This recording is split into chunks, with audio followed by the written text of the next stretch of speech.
tell me a little bit, if you don't mind, just you've been working with Michael Joy for over 10 years. At this point, almost 15 years. You've known him for...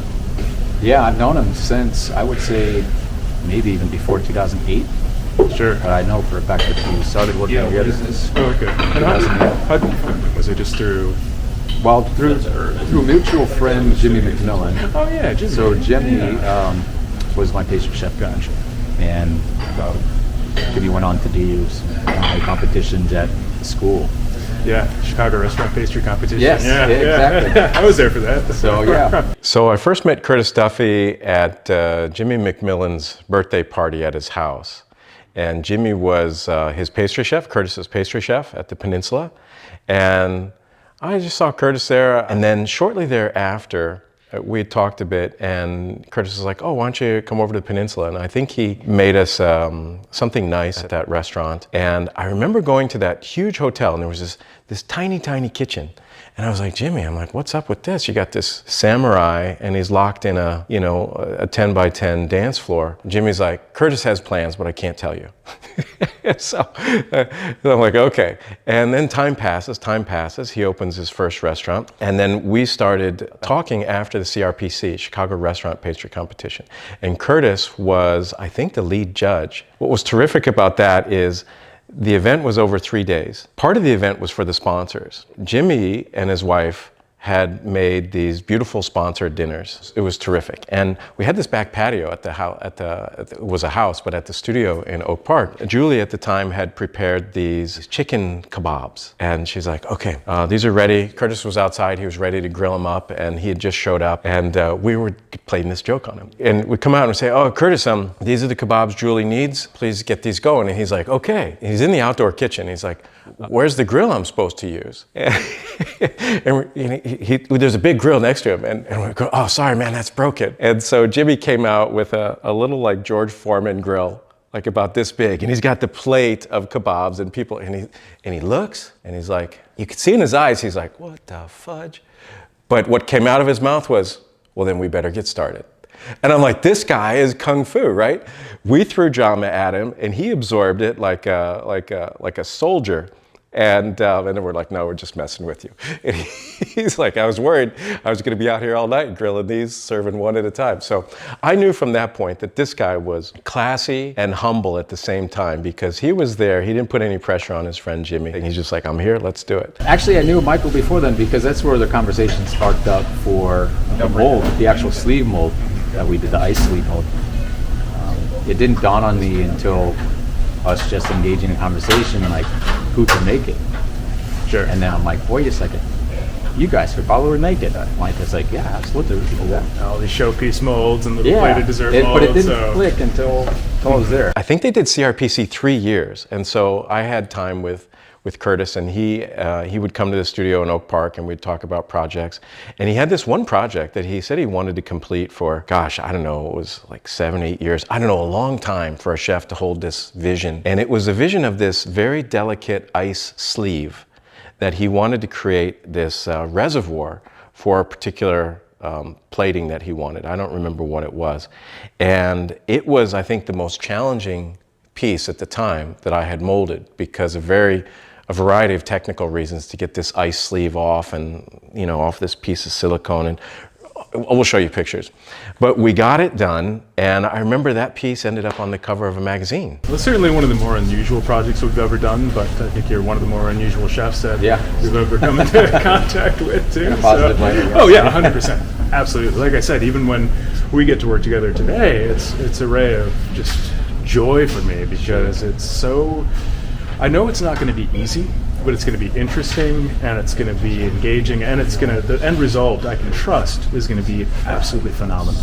Yeah, well, I think it's important that from your perspective, you're able to see the chef's vision, which you guys always do. You always nail, like, understand how, I guess, the end result should be.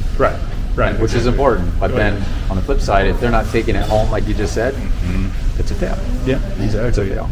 You guys always crush it on that side with, just understanding the little pieces that make everything work for us. Right. we have a vision, but sometimes it's hard to articulate, how to get it to that point. Right. And it takes that experience of, working with somebody like you're able to articulate and explain what you're doing in a more simple way. Some chefs just have no idea. Now we have, of course, the experience to figure out what they're trying to say without them saying it. Yeah. Sure. But it's a comprehensive, collaboration, just like to understand the aesthetics and the kind of design targets, but as well as how are you using them in your kitchen? Yeah, that's a big thing that we really try to focus on. Yeah, the overall functionality. Like, how easy is it for that chef to use it every single day? Right.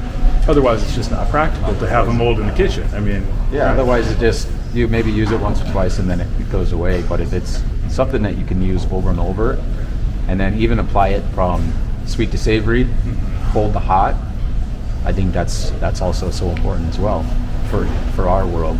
Sure, being able to take something that was maybe made to be frozen, but then apply it to a warm technique. Have that interchangeability is amazing.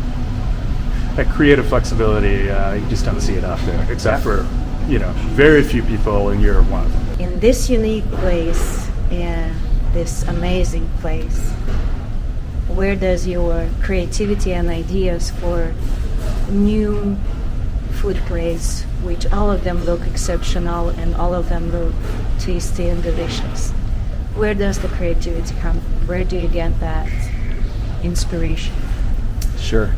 A lot of it for me solely relies on the ingredient, the product itself.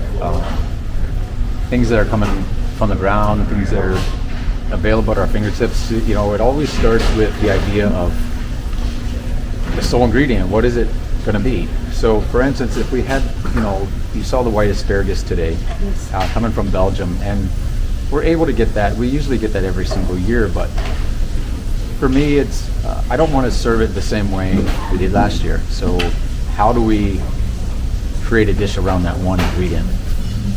And it starts on paper, but then we conceptualize everything down on paper and it looks fantastic and great, and you can imagine what the flavors would taste like. But then when the ingredient actually gets here, that's when the process starts, because having that ingredient in hand and then starting to cook it in different ways, maybe keeping it raw but shaping it to raw pieces differently, then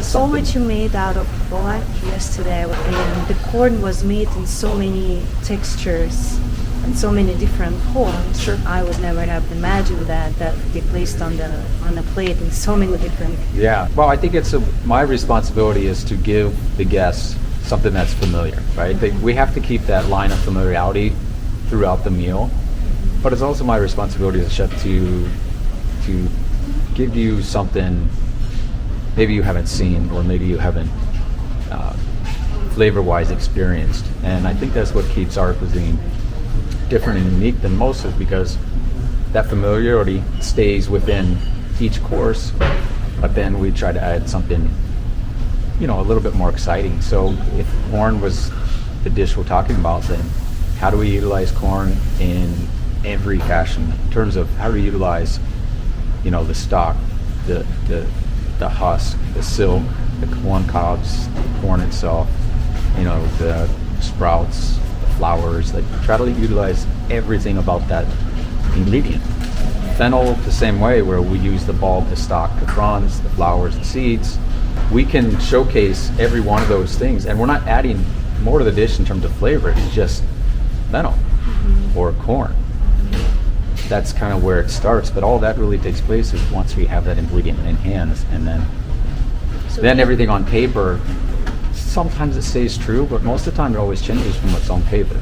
So how much of that in the kitchen is pre-planned, and how much is free creative spirit of yours? Well, that's the beauty of what I do, is I get to play with food all day, so we can be very meticulous with writing things down before we get that ingredient, but it all kind of goes to the side once that ingredient's in, because I can't tell you how many times I've had something in my fingers and I've started, whether it's peeling it or shaping it or just cutting it, that something sparks and it changes the way that I think about that ingredient or that dish completely. On the go. In the moment. And then we'll start to change it and go in that direction and see where that takes us. So it might be completely separate from what was on paper. And that's okay too. We have to allow us to feel that and be that in the moment and put no restrictions on the way we think about food. What makes you feel creatively free, right? Is it the kitchen? Is it your team? You know, I think now at my age, I think it is time. I think it's having the confidence in the choices you make. I think it's time in terms of how long I've been cooking. I think a lot of it has to do with also the team allowing me to, you know, create something knowing that when it goes on the menu, we can be consistent about it and not think that, well, if I'm the only one that can do this, then I can't put that dish on the menu because I would have to be here every single night, and that limits how we grow as a business. So a team plays a huge part in all of that. Silicone molds liberated a certain type of his creative thought that he wasn't able to express before. I don't think he needed it. I think it was just like another like secret wizard trick that he could have. And he could take those ideas and fit them into his team, because although he could do anything he wanted, his team, he had to make it efficient and scalable. And so this always brings a certain threshold to creative ideas. Did you ever have that feeling that it's only me that can do it? I have the feeling a lot, but I have to constantly remind myself that if I don't trust in the staff and my right-hand guy to constantly execute it the way I would see it every day, then we don't get better as a restaurant, and the model of this restaurant needs to be better every single day.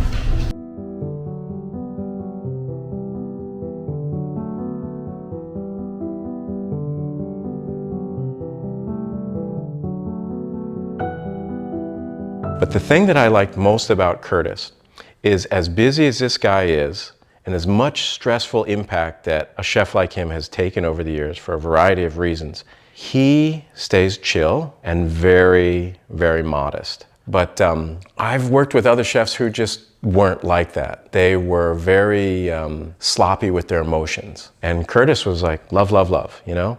Tough love, but love, love, love. I enjoyed seeing the other visual expressions of his artistry when he was building these restaurants in the interior design. Talk about, there's the skill of being a chef, there's the skill of being a business person, and then there's the skill of working with a team in the kitchen, and then there's this secret skill of working with a team of builders, investors, designers, real estate, all of the non-flavor related things. And the person that can do those, and with this over here, the building stuff, comes the money stuff. That's a different mindset that can take all of those things and still be a chef, not only a businessman. This man does not think small. I mean, he works on a plate, but he doesn't think small.